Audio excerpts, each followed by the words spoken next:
Okay, hello everybody and welcome back to our film review. Now, we're going to be doing Spider-Man Far From Home. So this takes place after the events of Avengers Endgame and Infinity War, which those will be the last two films I'm covering. So I'm going to try to... Obviously, me doing this review first is going to entail a bit of spoilers if you haven't seen it, and spoilers for Endgame as well if you haven't seen that either. But here's what we're going to do. I'm going to try and avoid spoiling too much, but you're going to get the main gist of it. So how does this start? Basically, Spider-Man's a bit upset from what happened in the events of Endgame. He's basically very upset and everything like that. He eventually gets a present from Tony Stark, which are like these goggles, these Cerebro goggles that like can do basically whatever. So they're very good goggles. Now, how do I put this properly? I'm gonna go to the Wikipedia page a little bit just to get the details, because obviously I only watched this once when it came out.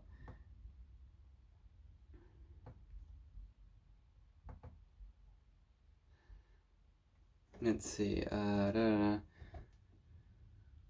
Peter goes on a field trip, and so Peter's meant to go on a field trip, and he gets caught up by Nick Fury and I think Maria Hill, yeah. And she basically says these like elemental creatures that are like destroying everything, and she shows them to a guy called Quentin Beck, known as Mysterio in a different section, but he's Quentin Beck. Basically, these monsters are from his planet, and he has to try and stop them, so he needs Peter's help. And Quentin Beck basically recruited Fury and Hill. Science and technology can play successful students.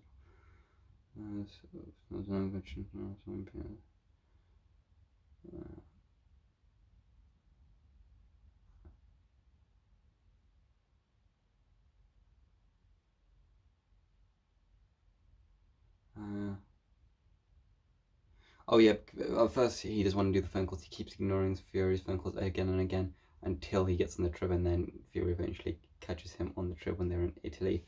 Venice, Italy to be. There's a water elemental that he has to stop with Quentin Beck, and that's when he first meets Quentin Beck.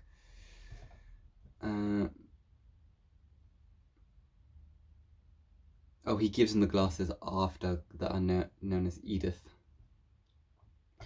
Let's see, Stark Industries. Beck says he's claiming from the multiverse. Okay, I'm just going to go from what I know now from this point. So basically afterwards they have to keep fighting different elementals and elementals.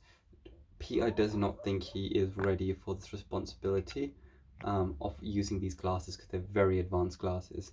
And because of how good Quentin Beck's been, he basically handed over all command to Quentin Beck. Mysterio, basically. And at that point we think, oh, that's a happy ending. Turns out he's the bad guy. One expecting that, because it's like, oh, he's been so good. He's the bad guy, and he's using like mysterious magic and images and projectors and all that stuff to do it, until Peter eventually figures out that he is the bad guy.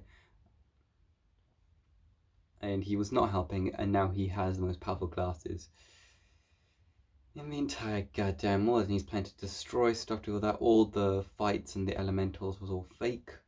None of it was real, and he's basically going to destroy Peter and everything like that. Eventually I think Peter gets destroyed, and he's like in a field until Happy Hogan meets him and just talks to him about Tony and everything like that, and what he needs to do next. And then he builds himself a suit of what he needs. He builds himself a suit of what he needs, and then he has to go and fight Quentin Beck. He does reveal to MJ that he's Spider-Man as well at one point.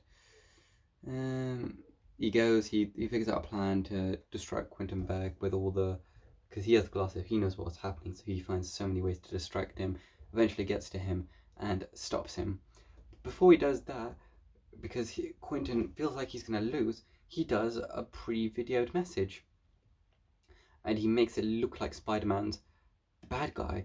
So in one of the end credit scenes you see it, Spider-Man being revealed, or at the very end, you see Spider-Man being revealed as that guy, but he's also being revealed as Peter Parker.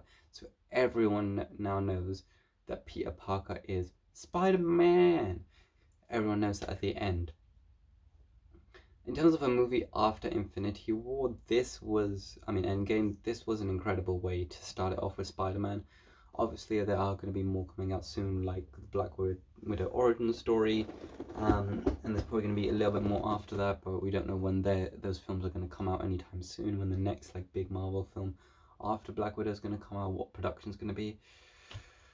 But in terms of another Spider-Man film, I found this better. I don't know about you, but I think this was better than the first one. I don't remember what I gave the first one, but I'll give this 8.7, just because I do think this was better, and to follow Endgame, that was going to be always an incredibly hard thing to do.